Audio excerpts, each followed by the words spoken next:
Well, hello. This is our Friday night Bible study for Friday, May 1st. I guess that makes it May Day 2026. And we're glad you could join us. And we are prepared to go on in the book of Proverbs. And because it's taking us so long to get through, I kind of feel like I don't want to do a whole lot of discussion before we get into the actual reading. I will say this, it has been a week of severe weather. Several places in Texas got hit pretty badly, including Runaway Bay and, see, what was the other place? It was farther south, down not far from the Keene area, as I recall. Anyway, let's get that on speaker where we can hear her. Have you got your phone put away? No. Okay, well, I'll hold it here until you get it put away, and then I'll put it over there in front of the microphone. So, yeah, the people in Texas, some of them have been totally devastated. One thing of interest, I noticed a television meteorologist out in the field, and I think this was near Runaway Bay, pointing out that from where she stood, you could see trees broken down in different directions. In other words, this tree over here is pointing north, and this tree's pointing east, and that tree's pointing some other direction. Clear indication of rotation in the storm. So that was clearly damage caused by tornado. And I'm just going to go ahead and look it up because I think I know about where it is, and I might be able to figure out the name of the place if I see it. So I'm going to take a moment here to look and see if I can come up with the name of the other place. There's a W in it, and it's a two, like Runaway Bay, the city has two words in its name. And here it's coming up. There's Texas, and there's Waco. As I recall, it was a ways north of Waco, and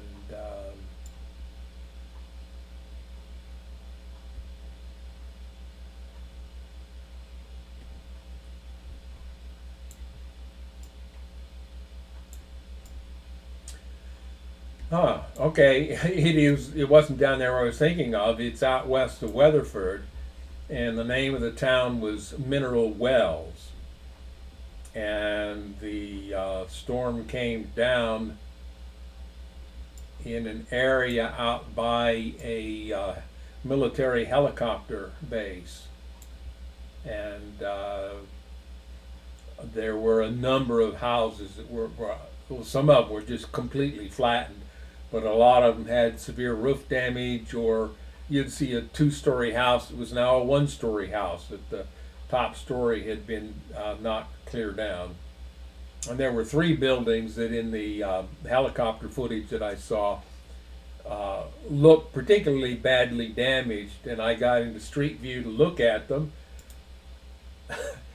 And 2 years ago, when the Street View image was taken, the windows were boarded up, so the houses, the buildings were already probably condemned. So yeah, you would not be surprised that a building like that would take severe damage in a tornado. So, like I say, rather than talk a lot, I'd like to get into the book of Proverbs, so let's bow our heads. My Father in heaven, we thank you a lot for your blessings. Our hearts go out to the people who were devastated in these storms, and where it's possible for us to help, may we do our part, and may we also then just be thankful for your protection and watch care. We're going to take a little time to open the written word, and we believe that you had an influence in getting this prepared. But we want, more than anything, as we read, to come across the truth about you and to understand and appreciate your love more fully. For that, we know we need the aid of the Holy Spirit. So we ask that not only we who present, but all those who receive might get the blessing of the Spirit. And we ask this in Jesus' name. Amen.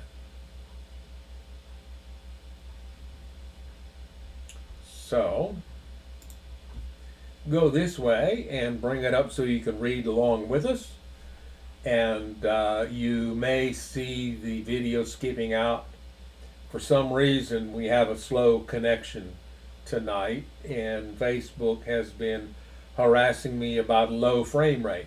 I set your frame rate higher. Well, the frame rate isn't the setting in my software. The software is skipping frames because it hasn't got enough bandwidth going.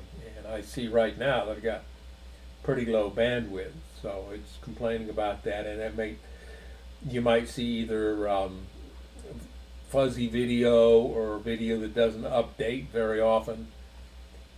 That's not particularly critical in what we do here.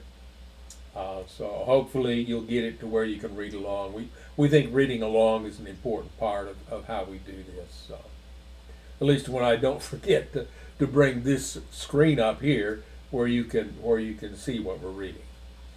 So we finished Proverbs 17 last week. We're ready to go on with Proverbs 18.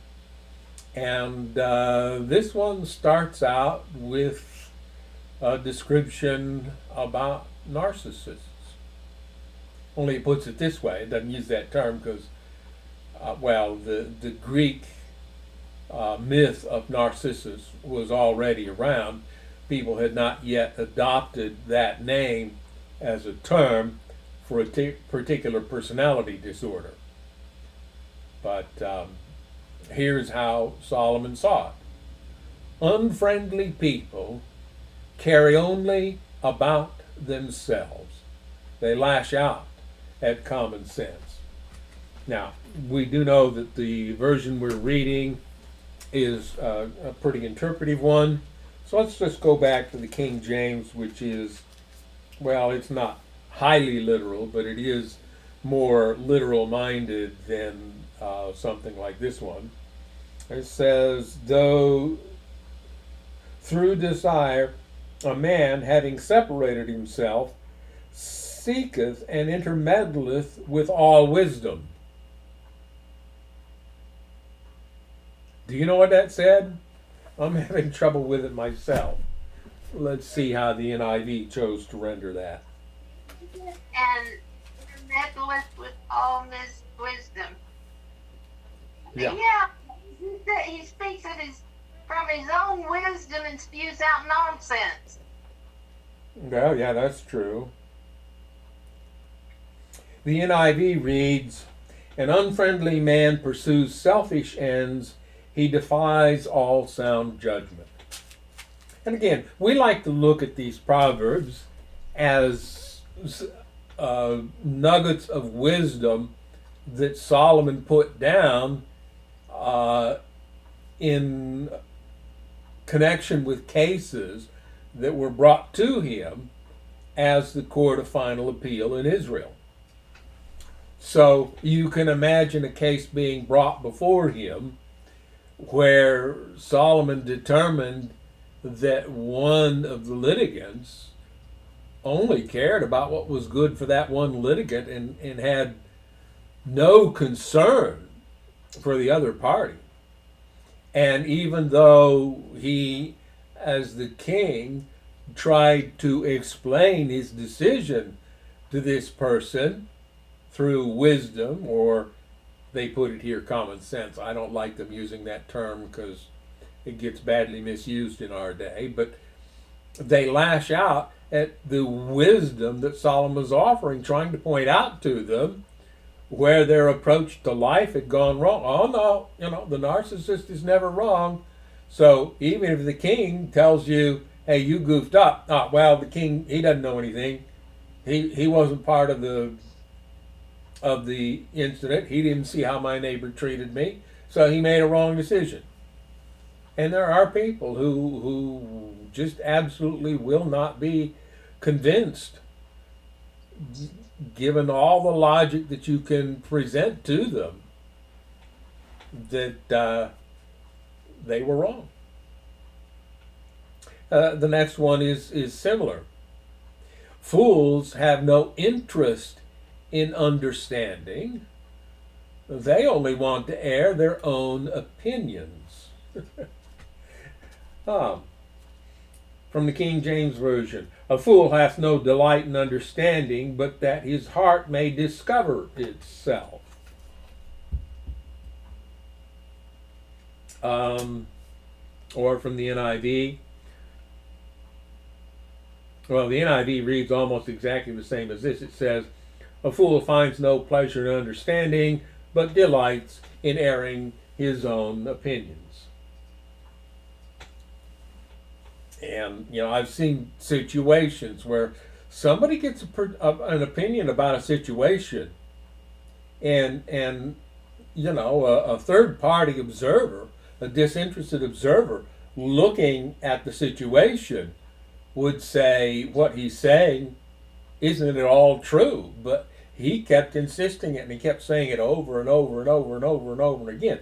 And to me, that's one sign of somebody not being entirely truthful. When they have to say the same thing over and over and over and over, it's like you've already said that. Why are you saying it again? But they just keep saying the same thing over and over and over. It's like they have to convince themselves that what they're saying is truth.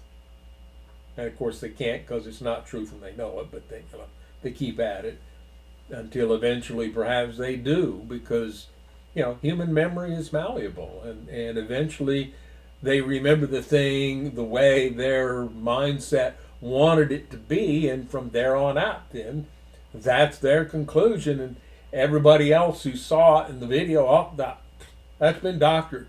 That's not what I remember. Well, okay, yeah.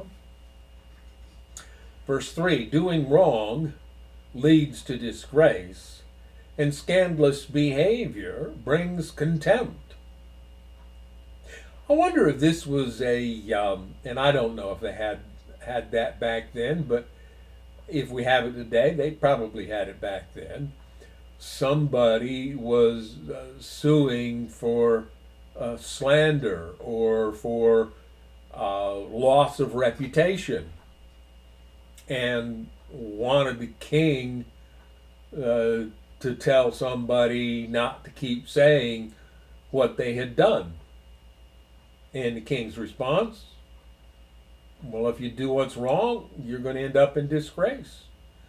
It's your scandalous behavior that's brought this contempt on you. It's not the truth teller that's the problem. It's your own behavior.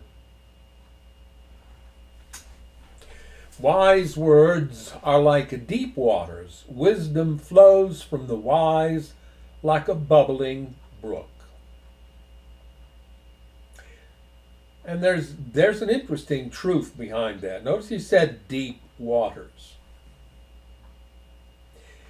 The United States has an area known as the Great Lakes, and there are 4, or in the traditional interpretation, 5 Great Lakes, and some of them are very deep, and one of them is pretty shallow.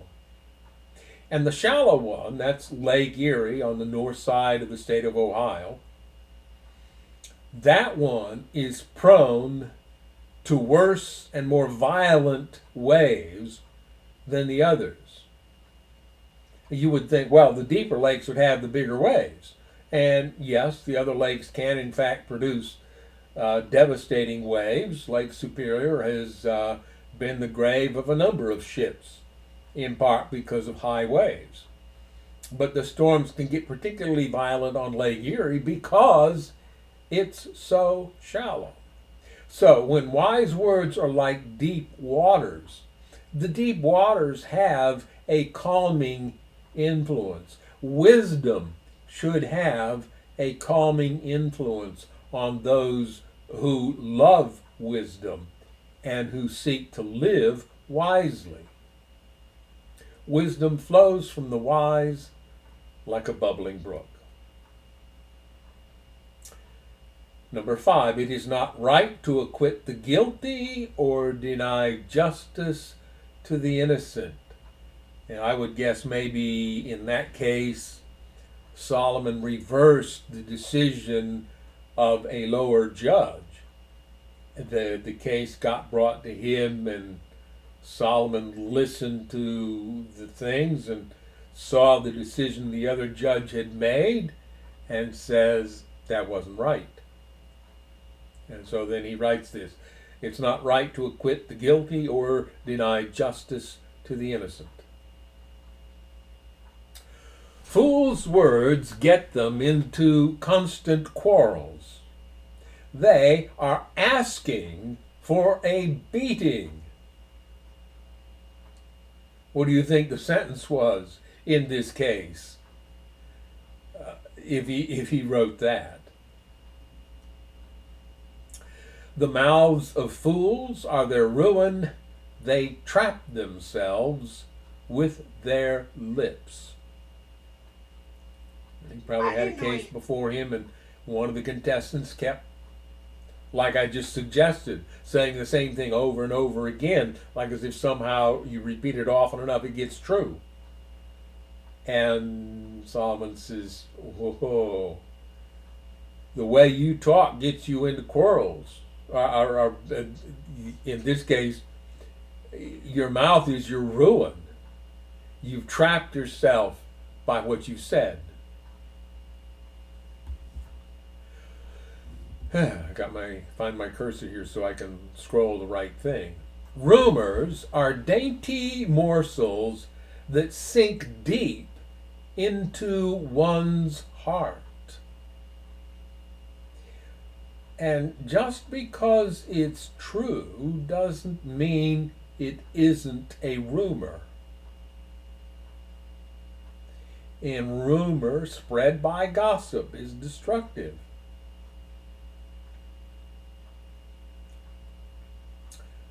Verse 9, a lazy person is as bad as someone who destroys things.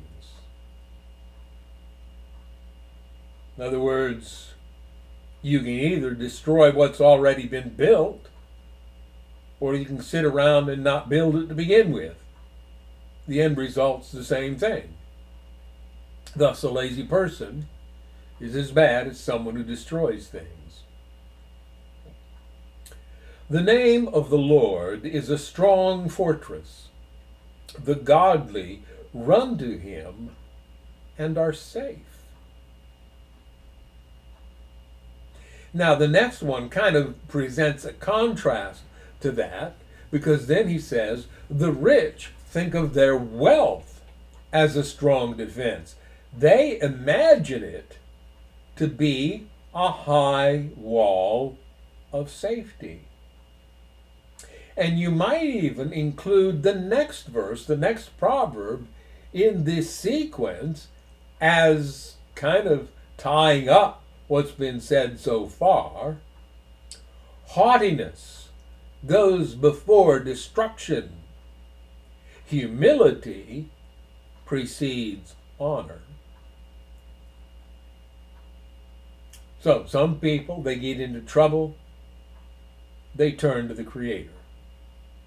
Other people, they get into trouble and they assume, well, I've got plenty of wealth, I can buy the judge if I need to, I'll be safe that way. But that kind of haughtiness can, if we've got a good, incorruptible judge, go before destruction, while humility can precede honor. In other words, recognizing the fundamental equality of all humans before our Creator. If you recognize that, then you will act in ways that are honorable. And you may, in fact, receive honor by living that way.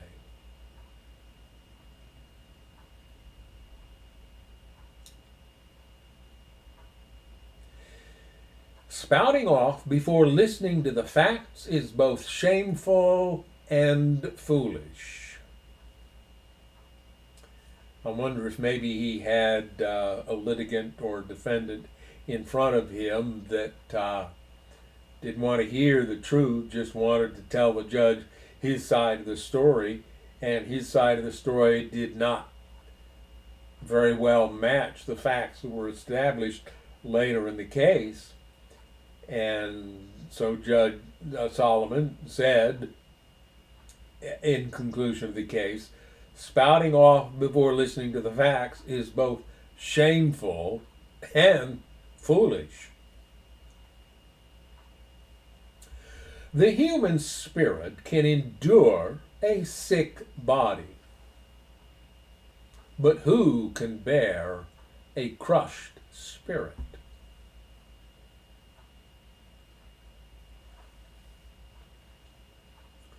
Intelligent people are always ready to learn. Their ears are open for knowledge.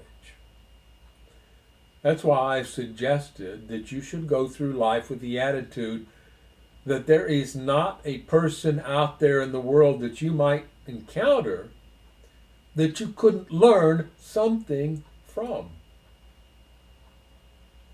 That's an intelligent way to live. And intelligent people are always ready to learn. Their ears are open for knowledge. We know that we're limited. We know that we're finite. We know that there's far more knowledge out there to be had than we can ever take in. So it does two things.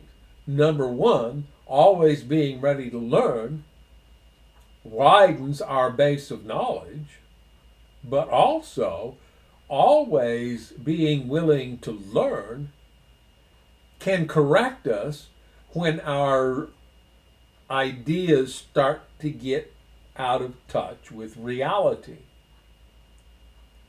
More learning can help correct those variances and bring us back where we need to be. And that's why our ears need to be open for knowledge at all times. Giving a gift can open doors. It gives access to important people. Well, again, we have to understand that in the light of what is said elsewhere in this book about bribery. Verse 17. This one is obviously a court-based thing. The first to speak in court sounds right until the cross-examination begins. I heard a case this week that involved some heirs and an executrix of an estate. And the estate had an attorney on the case. The executrix had her own attorney in the case. And the heirs had an attorney representing them. So there were three attorneys arguing the case. The plaintiffs, I assume that the heirs were the plaintiffs in the case, alleged that the executrix was mishandling the estate, and they wanted access to financial records and bank account statements and so forth, so they could determine what was happening to the money that they believed belonged to them. Apparently, the decedent died intestate, so there was not a specific will to work from. The attorney for the estate argued that the money in the particular account was held by this person, the decedent, and two other persons, and it was a joint account for all of them with full rights to survivors. and that the plaintiff's attempt to get information on this account was an invasion of privacy. And when you listen to the case as it's first stated by the first one to present a case, it sounds very straightforward and reasonable until you hear the other side of the story, and then it starts getting murky. Did the executrix exert inappropriate control over the decedent? Somebody actually pointed out that this is what happens when you let strangers take care of your elders in your place. And that may have been an issue, I'm not sure. The point is, the verse to speak in court sounds right until the cross-examination begins, and then we get more information, and then it takes more wisdom in order to sort out what's going on and to determine who's telling the truth and who's just blowing smoke hoping to get heard. Verse 18 is not something we would do in our modern age, except in certain situations like in sports. Flipping a coin can end arguments. It settles disputes between powerful opponents. And the footnote tells us that the Hebrew says casting lots. But it's the same thing. In sports, in order to determine who gets what position first, the referee will flip a coin. While the coin is flipping, one of the teams will call either heads or tails. The referee will catch the coin and then reveal it, and then whoever won the toss gets to pick whether they will kick or receive, or whether they will. Now with basketball, that's not an issue because they do a tip-off, so it's partly height and skill that determines who ends up with the ball to start with. And I think hockey, they do something similar to the tip-off in basketball, but in football we do flip a coin.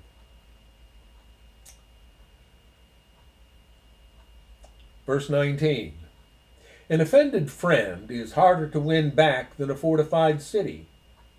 Arguments separate friends like a gate locked with bars.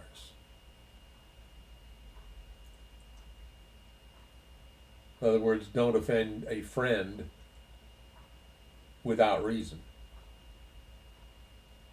Wise words satisfy like a good meal. The right words bring satisfaction. The tongue can bring death or life. Those who love to talk will reap the consequences.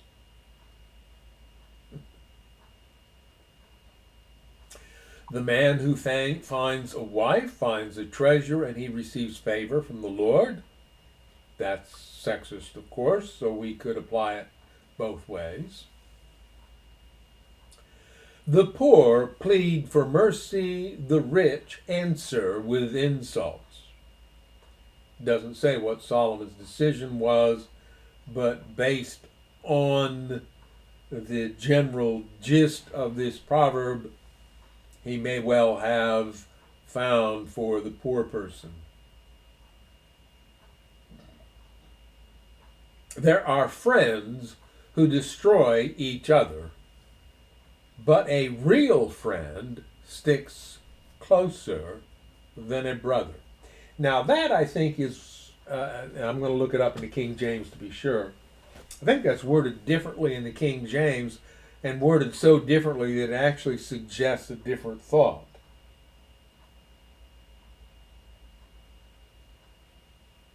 No, that's not the one. All right. The King James reads, a man that hath friends must show himself friendly, and there is a friend that sticketh closer than a brother. Now that doesn't have the idea of destruction that way. So just for the fun of it, let's look that up in the NIV, see how it reads it. A man of many companions may come to ruin, but there is a friend who sticks closer than a brother.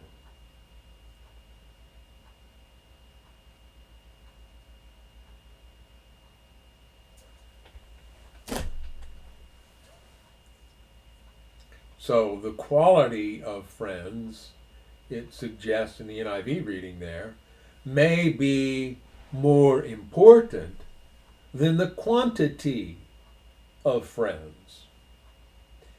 There is a quality friend who sticks with you, while there are other friends, maybe not as quality, who let you come to ruin. Next chapter. Proverbs 19, verse 1, better to be poor and honest than to be dishonest and a fool.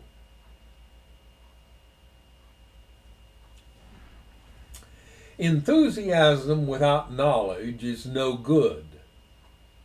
Haste makes mistakes.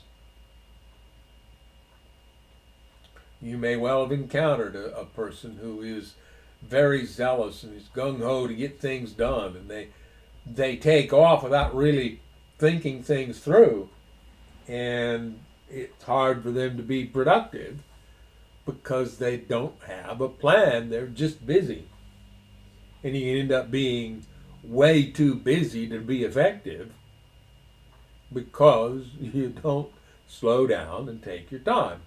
Haste makes mistakes.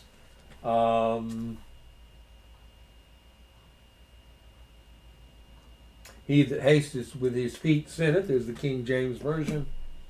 And the NIV reads, it is not good to have zeal without knowledge, nor to be hasty and miss the way.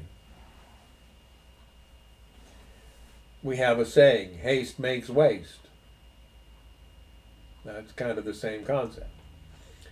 People ruin their lives by their own foolishness, and then they are angry at the Lord.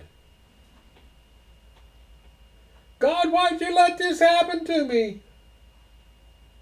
When the cause of their trouble is their own unthought through behavior.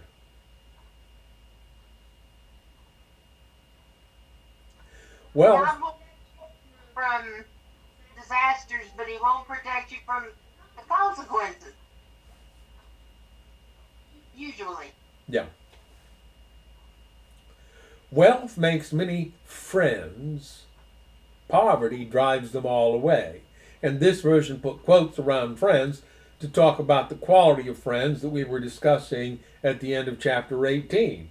Not all friends are like the one that sticks closer than a brother. Wealth can make a lot of friends.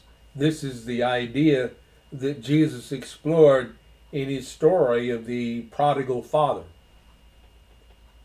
Yeah, I intentionally said that wrong. The father was very giving and very generous. The son was just foolish. The father acted out of character. Yeah. Wealth makes many friends. So this young man, when he went to the far country and had lots of money, he had lots of friends. But they weren't real friends. And when his money ran out and there was a famine in the land and poverty struck, all his so-called friends abandoned him. A false witness will not go unpunished, nor will a liar escape. If this was done based on somebody's testimony, essentially Solomon punished somebody for perjury and said this as a result.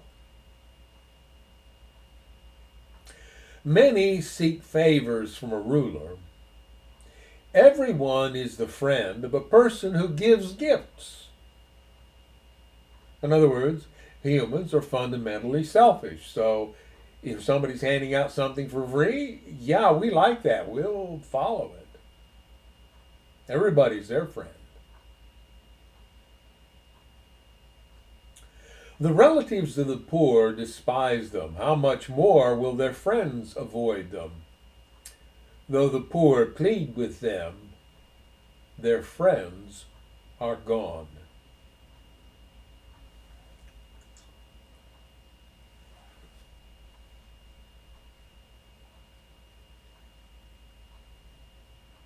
This is just another comment on human nature. If disaster and poverty overtake you, people may treat you like your poverty is contagious and they don't want to be around you. They don't want what happened to you to happen to them. Verse 8, to acquire wisdom is to love yourself. People who cherish understanding will prosper. A false witness will not go unpunished, and a liar will be destroyed. It's essentially a repeat of what we read up there in verse 5. Verse 10, it isn't right for a fool to live in luxury or for a slave to rule over princes.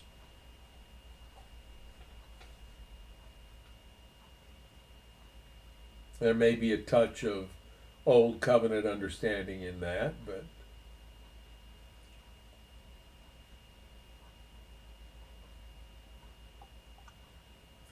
sensible people control their temper.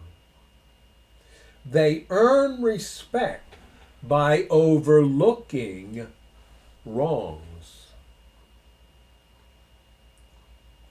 How many people do you know that can't let anything slide? They can't ignore an insult. They get really bent out of shape if they feel they've been cheated, and they won't shut up about it. Sensible people control their temper, and they earn respect by overlooking wrongs. The king's anger is like a lion's roar, but his favor is like dew on the grass.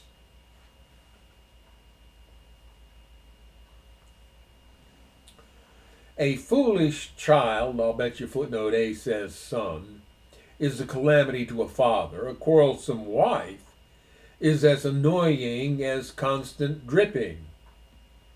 And maybe we could reword that from wife to spouse so that it goes either way. Fathers can give their sons an inheritance of houses and wealth, but only the Lord can give an understanding wife.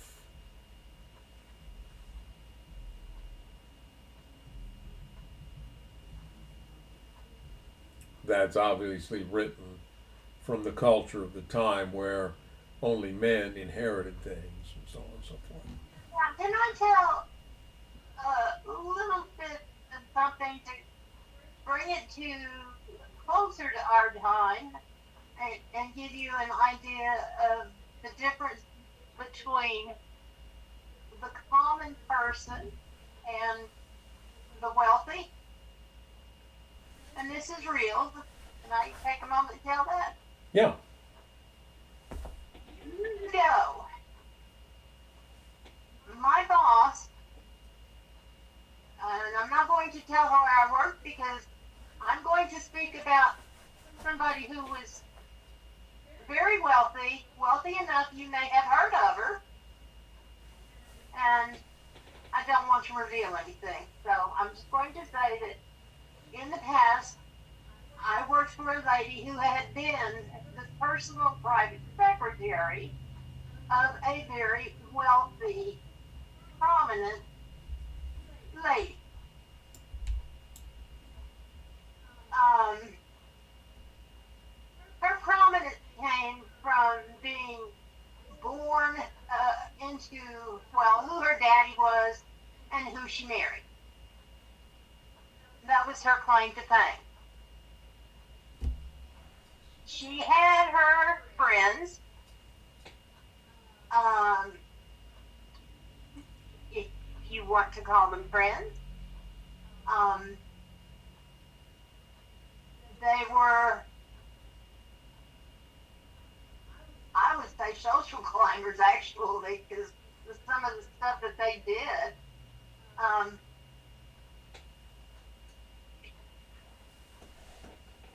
She would pull things like, you'd be shopping with her, you'd be at the mall, and she'd get hungry, and she'd go place a great big order, and then say, just charge it, and then walk away and leave you there to pay for it. And she really wouldn't have a clue that this was inappropriate, and you may or may not have the money on you to pay for her.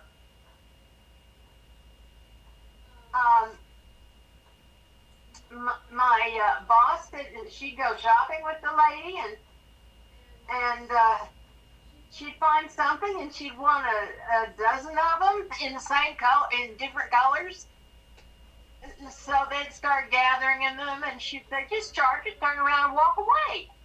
And the store people wouldn't have a clue who this woman was or how she was supposed to charge it. You try that with somebody that's not of the upper echelon, and we might get arrested if we tried something like that. Go eat a meal and then say, just charge it and walk out.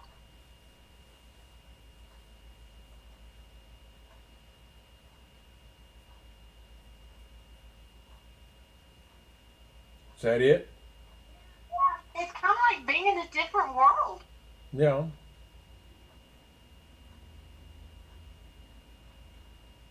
She went to France, brought back souvenirs, her own personal chef.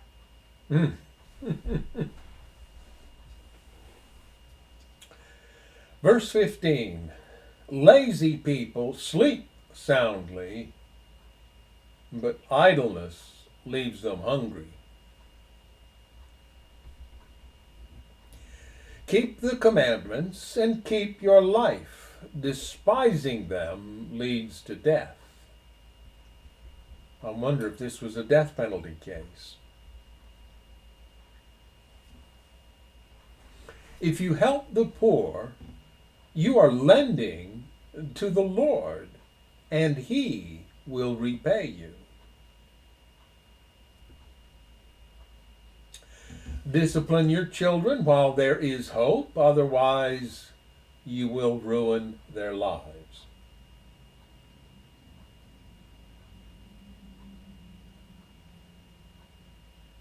Discipline has to start right away. You don't wait until they've reached a certain age. Now, how you go about it requires great wisdom. And a lot of what passes for discipline in our culture is abuse, and it leaves children, when they grow up, addicted to faulty coping mechanisms, and they become toxic people, or they become addicted people, or all sorts of things. And it leads to hurt people. Right.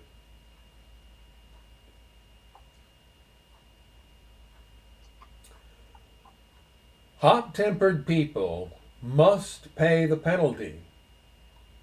If you rescue them once, you will have to do it again.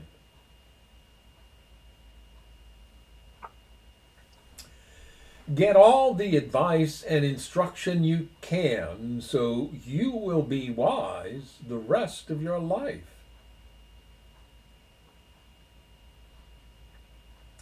You can make many plans, but the Lord's purpose will prevail. I want to see that in these other versions just because of what's being said there. I have some questions about it. There are many devices in a man's heart, nevertheless the counsel of the Lord, that shall stand. And that's the King James, but I think it's maybe a little bit better understanding of the issue. Many are the plans in a man's heart, but it is the Lord's purpose that prevails.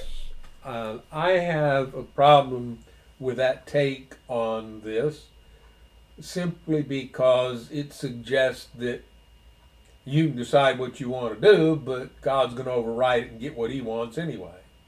And I don't think that is God's character. If God always got what God wanted, there wouldn't be sin. So the fact that there is sin, the fact that there is a devil, that tells us all we need to know, that God doesn't always get what he wants. Unless, and there are people who will go this far, you say, well, God intended there to be sin for this purpose or that purpose or the other purpose.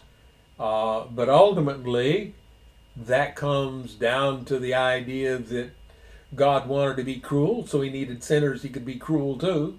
So he caused sin to happen, so he'd have sinners to be cruel to. I think that's a gross misrepresentation of the Creator. So I don't think that God's purpose prevails. The sense I got out of the King James wording was that you can look at all sorts of things, but if you want to do well, take the Lord's advice. Let me read that again and see exactly how it's worded. Nevertheless, the counsel of the Lord, that shall stand. If you follow the Creator's plan for living, you'll do better than if you don't, essentially. I like that a whole lot better than this idea that the Lord's purpose will prevail, because I think it creates all sorts of problems if you go into things assuming that God always gets his way. Loyalty makes a person attractive. It is better to be poor than dishonest. Fear of the Lord leads to life, bringing security and protection from harm. And that kind of repeats what we saw earlier in chapter 18, where the name of the Lord is a strong fortress. The righteous runs into it and is secure.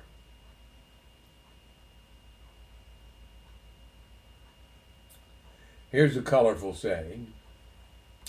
Lazy people take food in their hand, but don't even lift it to their mouth.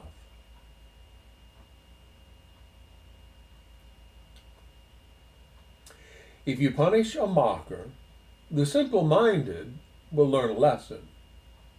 If you correct the wise, they will be all the wiser.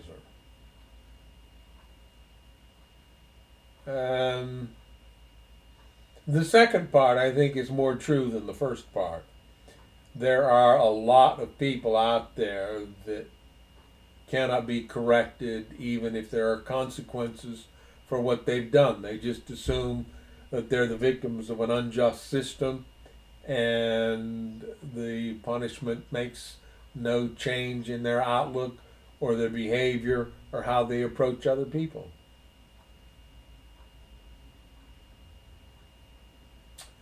Verse 26, children who mistreat their father or chase away their mother are an embarrassment and a public disgrace. What about parents that chase away their kids? Well, I think that was less of a problem in that age. Somebody was pointing out I saw a post on Facebook on my way to get here for this, that in some cultures, even if you're only making $100 a week, you are expected to help your parents. And children taking care of their parents is in those cultures the only retirement system available. And I'm going to guess that that was the case in Israel at the time that Solomon writes this. Parents, Away from that, but just saying Corbin. right, and that was something that Jesus had a bit of a problem with. He's with it. Yeah, so And when he died, what did he do? He made provisions for his mother. he did.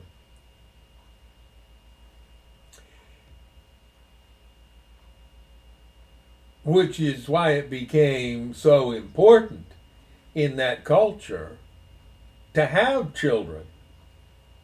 Because without children, you couldn't retire. Who was going to take care of you? If you stop listening to instruction, my child, you will turn your back on knowledge.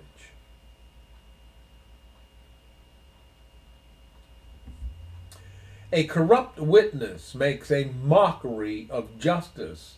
The mouth of the wicked gulps down evil.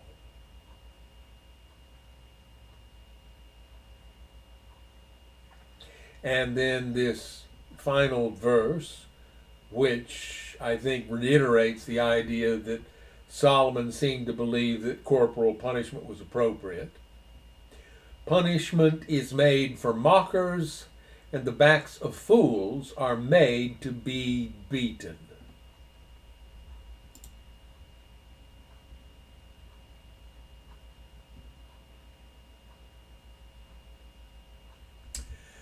Proverbs chapter 20. This first verse is a favorite of teetotalers. Wine produces mockers, alcohol leads to brawls. Those led astray by drink cannot be wise. We will find some contrary statements to the direct meaning here later in this book of Proverbs, but here's what we come to now. Now, later in Proverbs, there'll be another passage on alcoholic beverages, which is also negative and which is also very fascinating for the colorful language it uses and for the truths it tells us about people who become addicted to alcohol.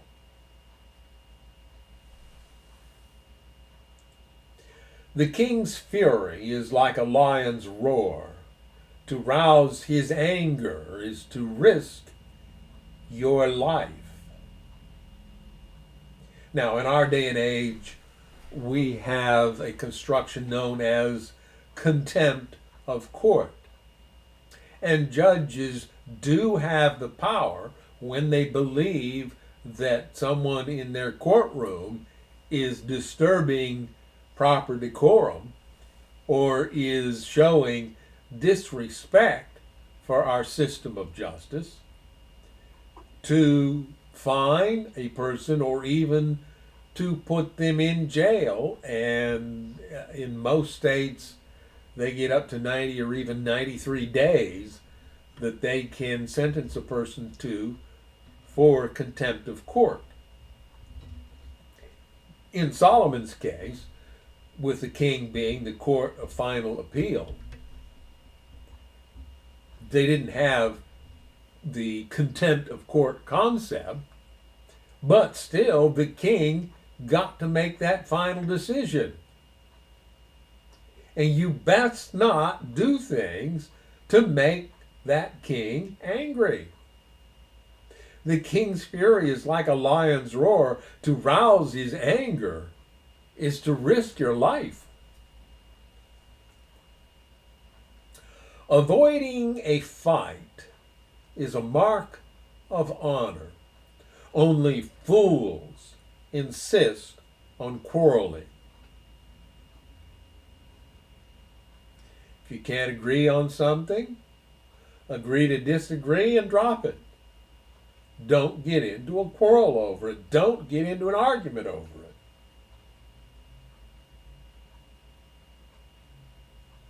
Those too lazy to plow in the right season will have no food at the harvest. Yeah, it's pretty obvious. Though good advice lies deep within the heart, a person with understanding will draw it out.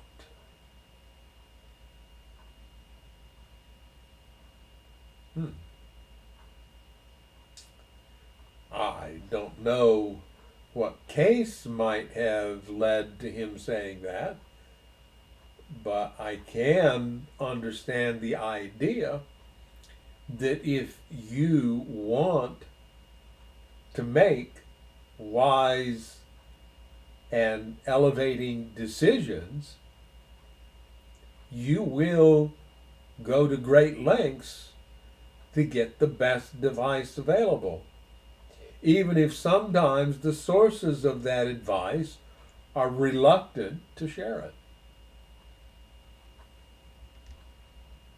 Many will say they are loyal friends, but who can find one who is truly reliable? The godly walk with integrity. Blessed are their children who follow them. When a king sits in judgment, he weighs all the evidence, distinguishing the bad from the good. That's what a good judge should do. That's what an honorable jury should do, is to be sure to weigh all the evidence and to distinguish the bad from the good. Rhetorical question in verse 9. Who can say, I have cleansed my heart, I am pure and free from sin?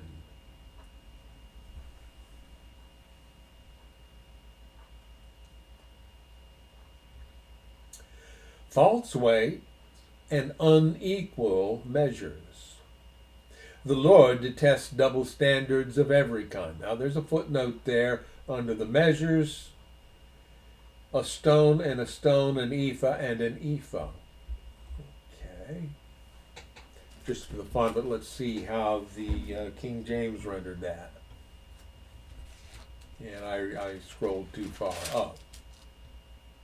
We're in verse 10.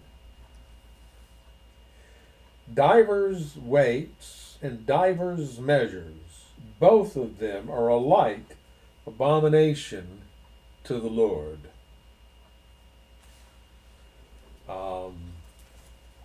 Since I'm looking in several versions here, let's do that here too and get the NIV.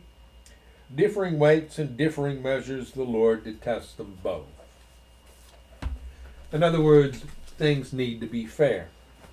Whatever standard you're using to measure what you receive in, you need to use the same standard to measure what you give out.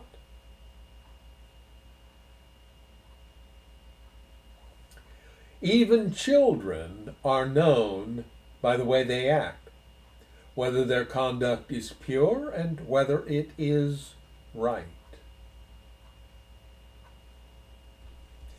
Ears to hear and eyes to see, both are gifts from the Lord or the Creator. If you love sleep, you will end in poverty. Keep your eyes open, and there will be plenty to eat.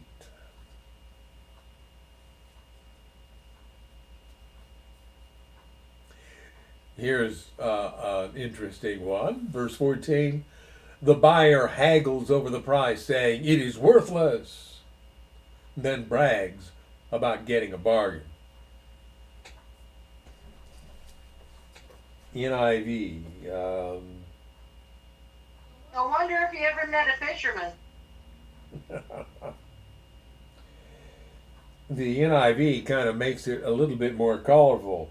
"It's no good, it's no good," says the buyer. Then off he goes and boasts about his purchase.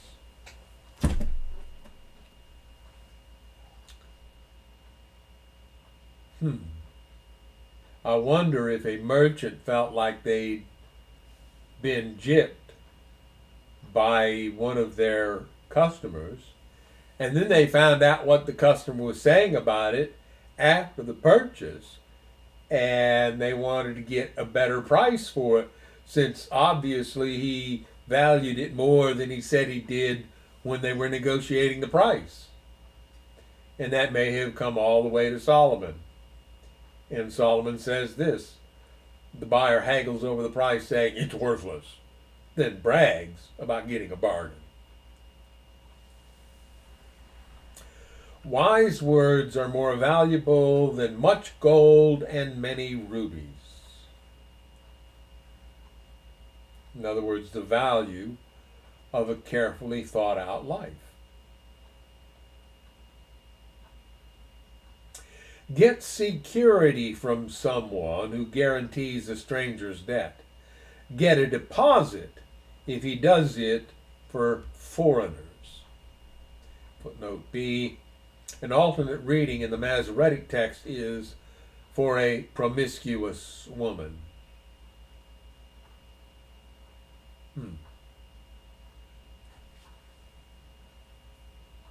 Well, it's a warning against guaranteeing somebody else's debt.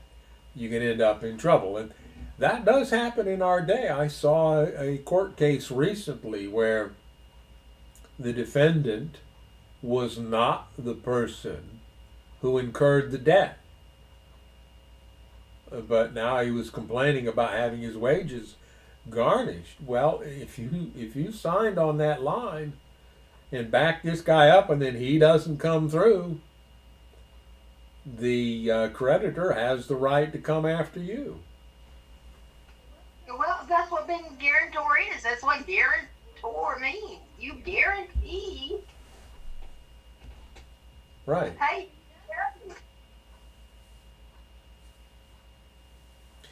Parents will sometimes do that for their children to give them a leg up and get them started in life. And that might be something sensible to do, but a stranger's debt? That's not a very wise approach. Stolen bread tastes sweet, but it turns to gravel in the mouth.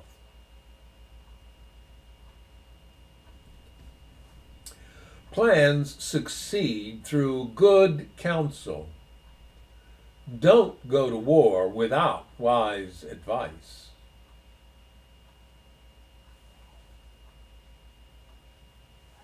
A gossip goes around telling secrets, so don't hang around with chatterers. And there might be a certain prurient satisfaction in listening to people spill the beans about other people. But if you keep doing that and you hang around with them, you might find your own secrets spilled where you rather they weren't spilled. So don't hang around with chatterers. If you insult your father or mother, your light will be snuffed out in total darkness. Again, this from a culture where the only retirement plan was to have children, and for children then to support their parents once they were beyond the age to be productive.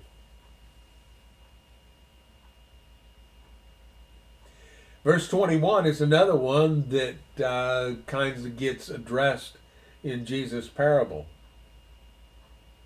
An inheritance obtained too early in life is not a blessing in the end.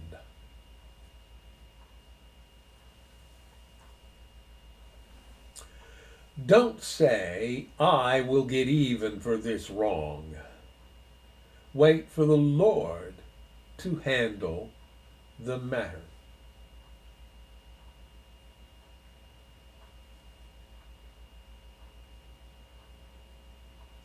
The Lord detests double standards. He is not pleased by dishonest scales. And that is very similar to what we read fairly early here. See if I can find it quickly. Yeah, verse 10, false weights and unequal measures.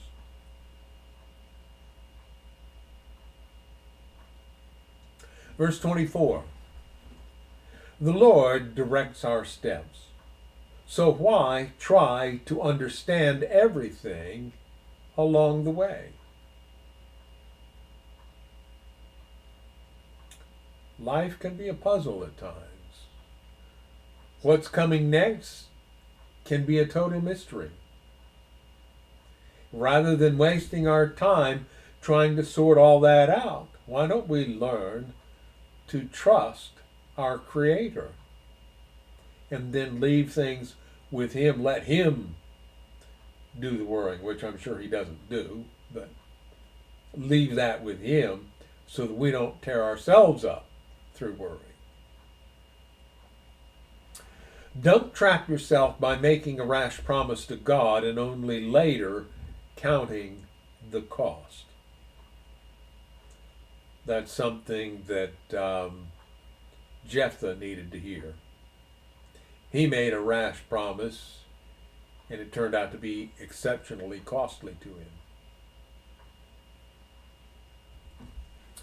A wise king scatters the wicked like wheat, then runs his threshing wheel over them.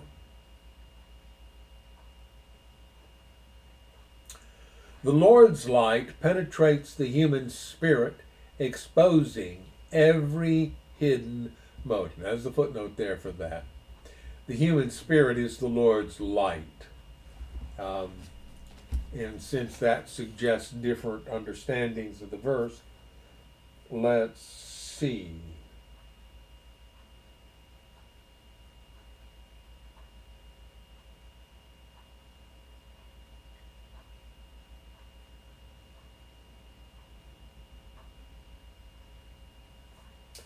In the King James Version, it reads, the spirit of man is the candle of the Lord, searching all the inward parts of the belly. Okay, perhaps a little bit obtuse there in the way it's worded. The lamp of the Lord searches the spirit of a man. It searches out his inmost being. Perhaps the key takeaway from that is that God doesn't care that much about what we do. He cares about why we do it. It is the motive, especially the hidden motives, that He looks to. And His judgment will be just, not because it's based on what we did, but because it's based on why we did it. And that's why we can't save ourselves, because we are too easily self-fooled about our own characters, and therefore we can't trust ourselves to know what character we should develop. We need the Creator to do that for us. Unfailing love and faithfulness protect the king. His throne is made secure through love.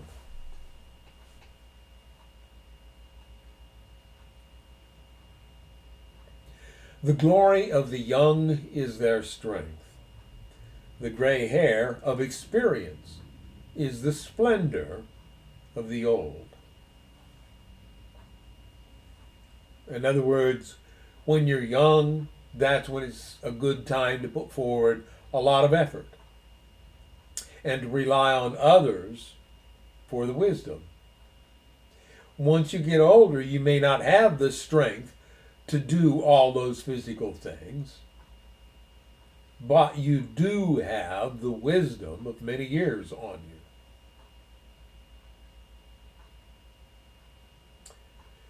Physical punishment cleanses away evil. Such discipline purifies the heart. And there's a footnote there that says the meaning of the Hebrew is uncertain. Whoa. I have read this in the King James, I'm sure. I never saw it to understand it this way. The blueness of a wound cleanseth away evil, so do stripes the inward parts of the belly.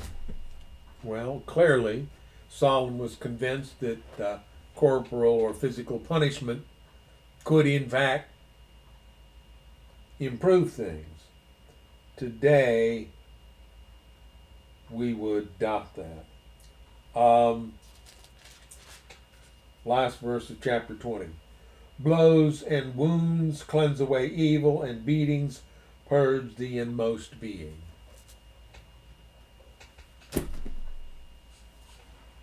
How'd that work out for you, Solomon?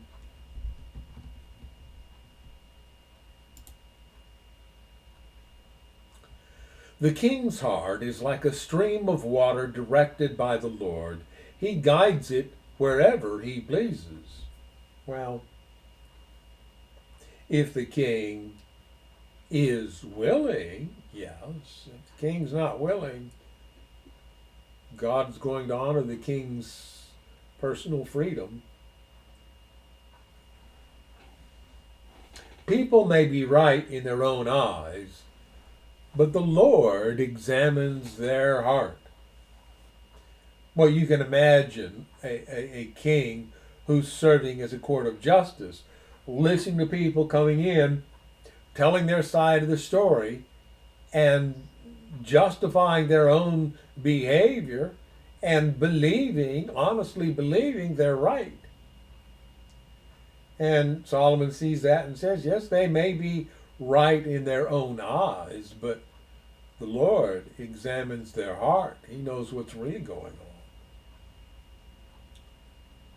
The Lord is more pleased when we do what is right and just than when we offer him sacrifices.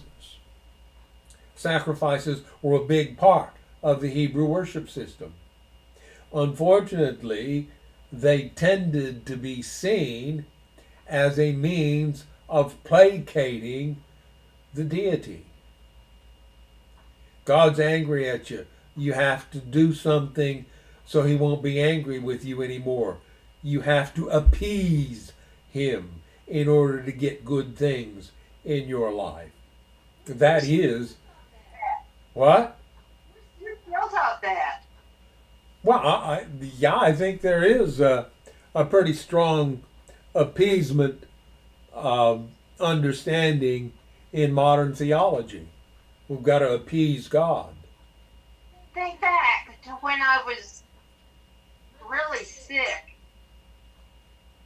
and I asked for an anointing, and the pastor told the elders that they needed to fast for a day beforehand.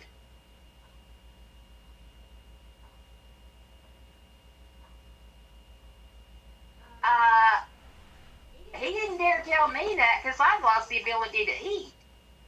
Mm-hmm. He told me to focus on trying to eat. But I think I kind of disagree with that. I don't have the clarity of thought anymore, or words to argue it, but I have some issues with not being able to present your petitions to God unless you fast first. To me, that's kind of like God, I'm manipulating you, so you have to honor my request. Well, that's what I was about to say. It all depends on the motive behind it. If you are fasting to clear your system and clear your mind and make a clearer channel for communication between yourself and your creator, yeah, that might be an appropriate use of fasting. But if Yeah, you're looking at fasting as a way to appease God so he'll hear you, you don't need to do that. that's a manipulation. Right.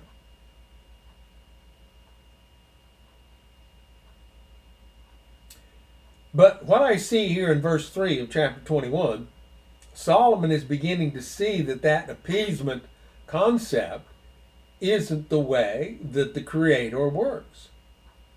He's more pleased to see us live the way He designed us to live than He is for us to be trying to appease Him with sacrifices.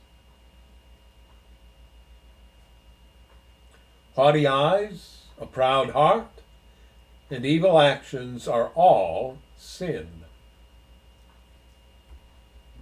All of those things separate us from our Creator, who is the source of life. And that which separates us from God is sin. Good planning and hard work lead to prosperity, but hasty shortcuts lead to poverty. How many stories do you hear on your feed during the week where somebody takes over in a company and pushes out somebody who knows how to run it in favor of somebody who promises great efficiencies and so forth, and the company ends up going belly up because they wouldn't listen to the person who knew how everything worked. Yeah, So good planning and hard work lead to prosperity. Hasty shortcuts lead to poverty. Wealth created by a lying tongue is a vanishing mist and a deadly trap. There's a footnote there for that. That's as in the Greek version. The Hebrew reads, mist for those who seek death.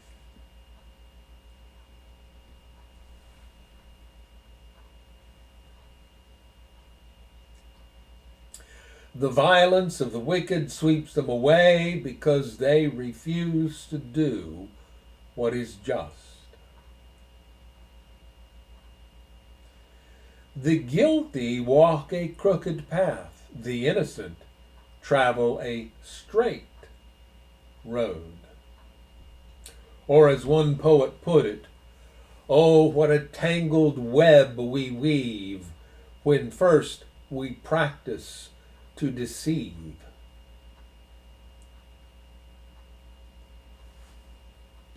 If you don't go about life with honesty and integrity and with regard for the needs of others,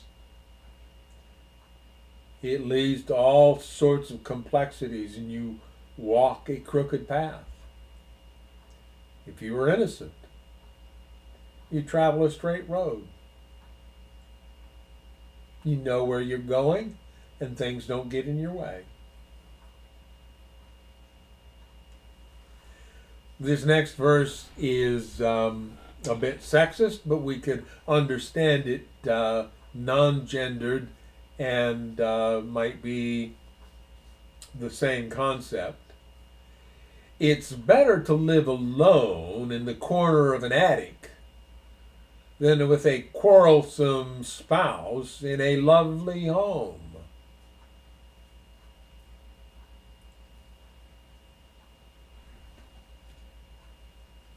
Living in humble settings with a partner who will agree with you, or at least agree to disagree pleasantly, is a better life than living in a palace and quarreling all the time. Evil people desire evil. Their neighbors get no mercy from them. This one sounds like a repeat of one we read earlier tonight. If you punish a mocker, the simple-minded will become wise. If you instruct the wise, they will be all the wiser. And we question whether punishment genuinely helps. Now, there are cases where people get punishment and it sets them straight. It can happen. But you can't count on it. The righteous one knows what is going on in the homes of the wicked. He will bring disaster on them. Old covenant understanding there.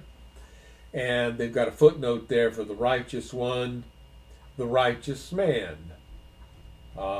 They chose in this version to render that as a reference to divinity. And we're in chapter 21 at verse 12. In the King James Version renders it the righteous man. And let's see what the NIV does there.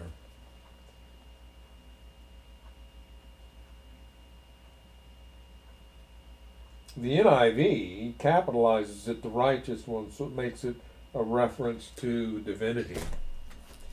It'd be interesting to know what the translators are seeing there that the King James people didn't see, leading them to believe that they should make that a reference to divinity. And it may just be based on the concept, on the context, where it says knows what's going on in the homes of the wicked.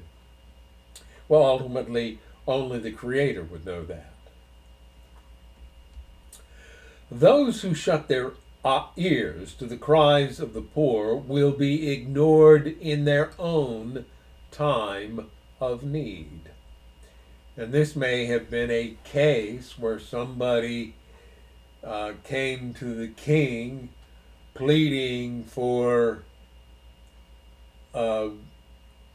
assistance in their poverty, and other people revealed that when other people around them were in need, they didn't help.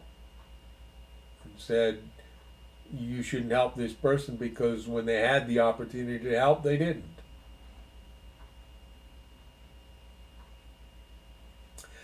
A secret gift calms anger. A bribe under the table pacifies fury. Again, I would say this is not an endorsement of it based on the other texts where Solomon decries that very thing, but he's just saying, given human nature, these things can take place. Justice is a joy to the godly, but it terrifies evildoers. I think my wife and I were kind of talking about that when we were listening to somebody talking about some recent court cases. That there are people who don't want justice because if justice were to prevail, they themselves would be in big trouble. The person who strays from common sense will end up in the company of the dead. Now again, I don't like the use of common sense in this setting because of how it gets misused in our modern age, but let's just see what terminology the NIV used there. Verse 16. I would think that would mean we'll end up in the company of the ungodly. Yeah. A man who strays from the path of understanding.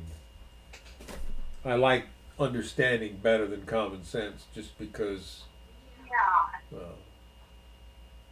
Those who love pleasure become poor. Those who love wine and luxury will never be rich.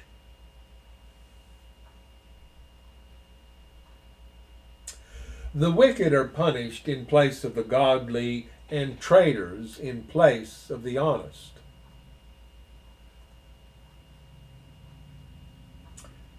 Next verse, again, let's understand it without the sexist terminology. It's better to live alone in the desert than with a quarrelsome, complaining spouse. The wise, and on verse 19 there, you have to think about this being Solomon, who had lots of wives and lots of concubines. That probably a few of those women were quarrelsome and complaining, so he had reason to know about that, and that may in part have been why he wrote this using females as an example. The wise have wealth and luxury, but fools spend whatever they get.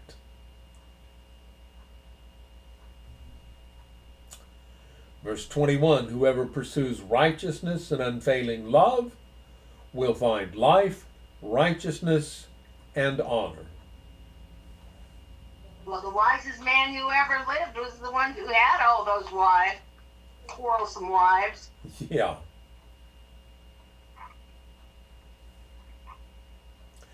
The wise conquer the city of the strong and level the fortress in which they, that is, the strong, trust. Watch your tongue and keep your mouth shut, and you will stay out of trouble.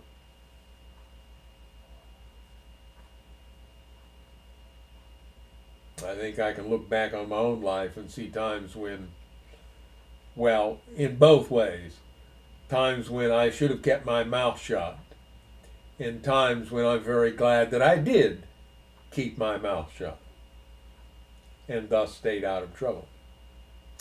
Mockers are proud and haughty. They act with boundless arrogance. Despite their desires, the lazy will come to ruin, for their hands refuse to work. Some people are always greedy for more, but the godly love to give.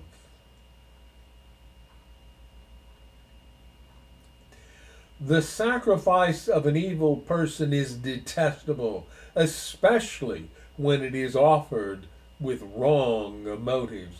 Here's another one that leads us to believe that Solomon was beginning to see the fallacy of appeasing the Creator. A false witness will be cut off, but a credible witness will be allowed to speak. Maybe a case was heard and Solomon had had enough of somebody's obvious lies and wouldn't allow them to continue to testify. And then later they complained because, well, you didn't let me say my piece, and you got him saying this and that. You let him keep talking, and you made me shut up. A false witness will be cut off, but a credible witness will be allowed to speak. That's why you were told to be quiet. The wicked bluff their way through, but the virtuous think before they act. No human wisdom or understanding or plan can stand against the Lord.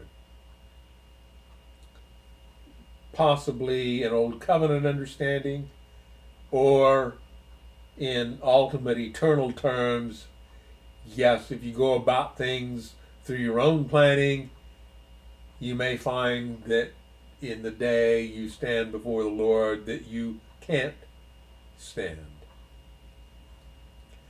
The horse is prepared for the day of battle, but the victory belongs to the Lord. And that comes from the belief at the time that the Israelites living in a warlike part of the world had to rely on God for victory in their battles. We should not, from reading that, then assume that the Lord is eager to help us in our wars. He sees them for what they are, foolish and destructive. And we seem to have reached the end of chapter 21, almost exactly at the time that we would normally end our stream. So we're going to go ahead and call it off here. We'll begin with chapter 22 next week. We invite you to join us again then, and until then, we say goodbye and God bless.